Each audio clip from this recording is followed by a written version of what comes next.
보통 이제 부모는 아이의 행동에 되게 습관적으로 반응을 합니다. 사실 사람을 변화시키기가 나 자신도 변화를 시키기가 어려운데 쉽게 던진 한마디로 바꿀 수 있다는 것 자체가 좀 이상한 거잖아요.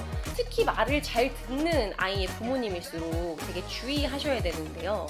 오늘은 자녀를 편하게 공부시키는 그런 부모들 특징에 대해서 한번 알아보려고 하는데요. 주변에 보면 이제 뭐 딱히 뭐 안 하는 것 같은데 아이가 스스로 한글도 떼고 뭐 수학도 알아서 공부하고 특별히 학원을 막 많이 보내는 것도 아닌 것 같은데 알아서 공부도 잘하고 막 그런 집들이 있잖아요. 그런 부모님들은 도대체 어떻게 그렇게 하고 있을까? 그것들을 궁금해하시는 분들이 많아서 오늘 이 주제를 다뤄보기로 했습니다. 이런 분들은 아이가 점점 클수록 그러니까 자녀와 부딪히는 시간을 줄여나가요. 아이가 청소를 안 했다거나 뭐 숙제를 안 했다거나 이런 것들을 부모가 직접적으로 뭔가 터치하고 잔소리를 할수록 관계가 망가지잖아요. 아이도 클수록 이제 자기 생각이 생기고 자신이 누구인가에 대해서 점점 생각하면서 부모한테 정신적으로든 독립해 나가려고 성장하고 있는 그런 과정인데 억지로 부모가 모든 것들을 다 정해놓고 시키고 이럴 수는 없잖아요. 자녀의 자율성을 존중해 줄 수 있게 부딪히는 시간을 점점 줄여나가는 거죠. 대신에 뭐 아이가 청소도 안 했고 뭐 숙제도 안 했고 가만히 둘 수는 없잖아요. 그래서 이런 분들은 아이 모르게 환경을 잘 조성을 해 놓습니다. 아이의 특징을 잘 파악해서 이렇게 환경을 조성해 놓는 그런 분들도 있지만 그게 안 돼서 굉장히 치열하게 고민하고 뭐 주변에도 물어보고 그다음에 아이도 잘 관찰하고 이렇게 해서 환경을 조성하는 분들도 있죠. 이제 이렇게 하면 부모는 딱히 뭘 한 게 없는 것 같은데 아이가 스스로 공부한다 이렇게 보일 수 있어요. 그러면 어떻게 해야 이렇게 아이가 스스로 공부하게 하냐? 뭐 유튜브에 보면 공부 습관을 들여야 된다, 뭐 엉덩이 힘을 길러야 한다, 뭐 이렇게 얘기를 하잖아요. 그런데 이것만으로 커갈수록 공부가 어려워지고 공부의 양도 많아지는데 그냥 이 습관만 가지고 있다고 이 아이가 계속 뭐 공부를 좋아하고 스스로 잘하게 될 거냐. 전문가들은 이것만이 그 요소는 아니다라고 얘기를 하는 거죠. 과연 어떤 요소가 우리 아이를 스스로 움직이게 할 거냐. 이것을 알려면 일단 아이를 잘 관찰을 하셔야 됩니다.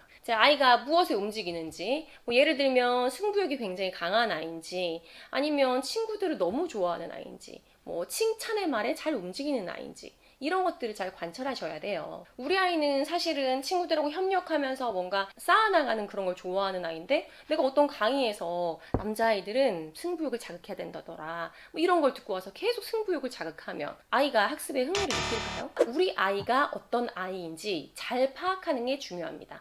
지능검사를 해야 된다거나 뭐 유형검사를 해야 된다거나 이런 건 아니에요. 그러니까 유형검사라고 하는 건 다수를 가르칠 때 다수에게는 1대1로 뭔가 피드백을 줄 수가 없잖아요. 그럴 경우에는 유형화를 하는 게 어느 정도 의미가 있지만 내가 자녀를 볼 때는 그 아이가 어떤 아이인지 굉장히 집중해서 개인한테 초점을 맞추는 게 가장 중요합니다. 아이가 인생을 살아가는 데 있어서 지능이 아주 치명적으로 영향을 미치는 경우는 생각보다 많지는 않거든요. 어느 정도 학습을 통해서 극복할 수 있는 정도가 많기 때문에 특정 분야에서 어떤 성과를 내야 되는 그런 경우가 아니라면 지능검사 뭐 이런 것들을 해야 된다 이런 건 아닙니다. 이렇게 아이를 파악한 후에는 이제 어떻게 내가 아이를 움직일까에 대해서 고민을 해보셔야 되는데요. 보통 이제 부모는 아이의 행동에 되게 습관적으로 반응을 합니다. 내가 저 사람을 변화시키기 위해서 어떤 전략을 써야 될까라는 것에 대해서 깊이 생각하지 않고 이거 좀 해, 저거 좀 해, 이거 지금 하라고 했지, 왜 또 말을 안 들어, 뭐 이런 식으로 말을 한단 말이죠. 근데 사실 사람을 변화시키기가 나 자신도 변화를 시키기가 어려운데 쉽게 던진 한마디로 바꿀 수 있다는 것 자체가 좀 이상한 거잖아요. 그러다 보니까 아이를 이제 잘 관찰하고 제가 도대체 뭐에 움직이는 아이인가, 그리고 내가 어떻게 해야 제가 변화할까라는 것에 대해서 굉장히 깊이 생각을 하셔야 됩니다. 특히 말을 잘 듣는 아이의 부모님일수록 되게 주의하셔야 되는데요. 몇 마디 하면 아이가 말을 잘 들었단 말이죠.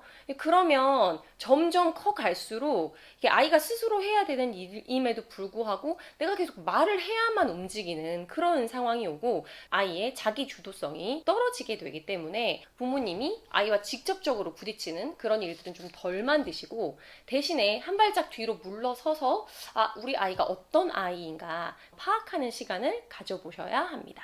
어떤 부모님들은 너무 쉽게 하세요. 되게 별거 아니게 그냥 의식도 못하고 하시거든요. 그런데 이거 나 진짜 너무 힘들고 나는 그냥 말로 직접적으로 잔소리하는 것밖에 못하겠다 하시는 분들이 있어요. 그러니까 제가 그런 분들과 함께하는 그런 세미나를 준비를 한 게 있거든요. 그래서 관심 있는 분들은 이제 고정 댓글 보시면 되고요.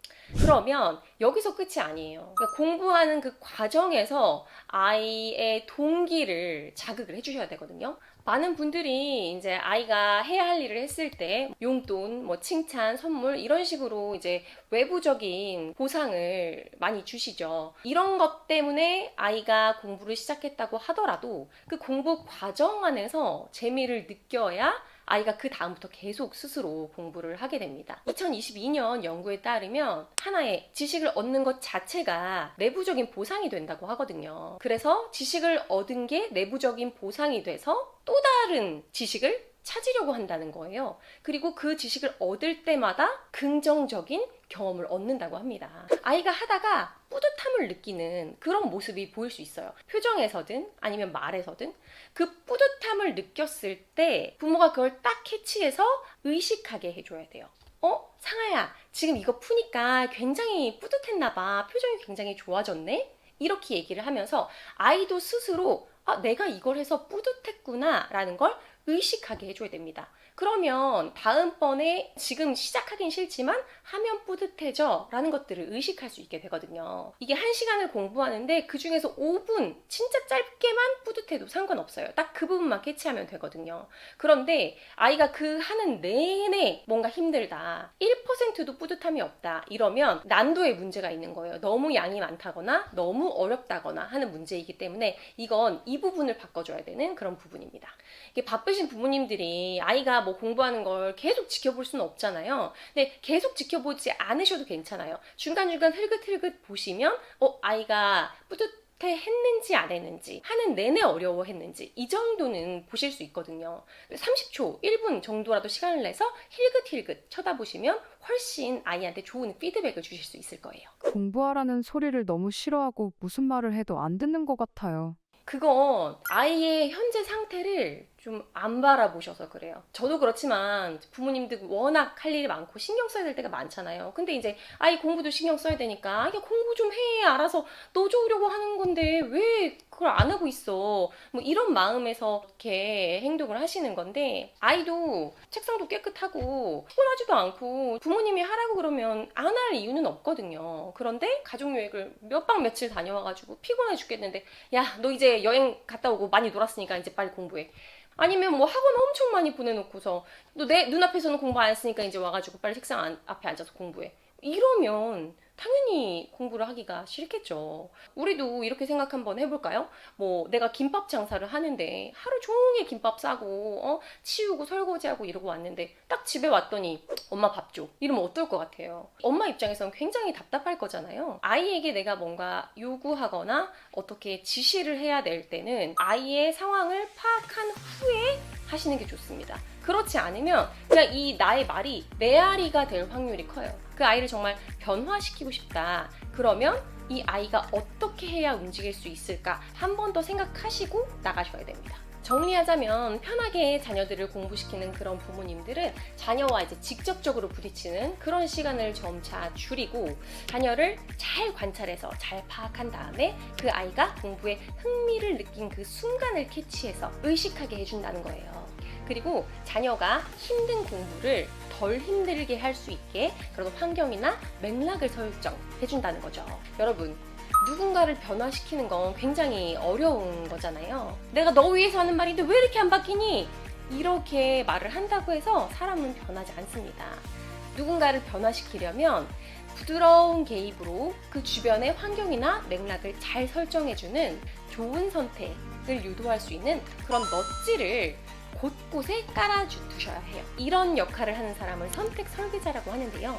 요즘 너무 기술이 빨리 발전하고 막 사회가 확확 변하고 있잖아요. 그럼 이런 사회에서 우리 아이들은 과연 어떻게 해야 잘 살아가고 행복하게 살아갈 수 있을까 고민이 많이 되시죠. 그럴 때일수록 예전 방식으로 공부를 했던 우리 부모가 아이들을 주도해서 끌고 가려는 생각보다는 아이가 스스로 결정할 수 있게 자기 주도성이나 자율성을 키워서 스스로 좋은 선택을 할 수 있게 하는 그런 선택 설계자가 되시길 바랍니다.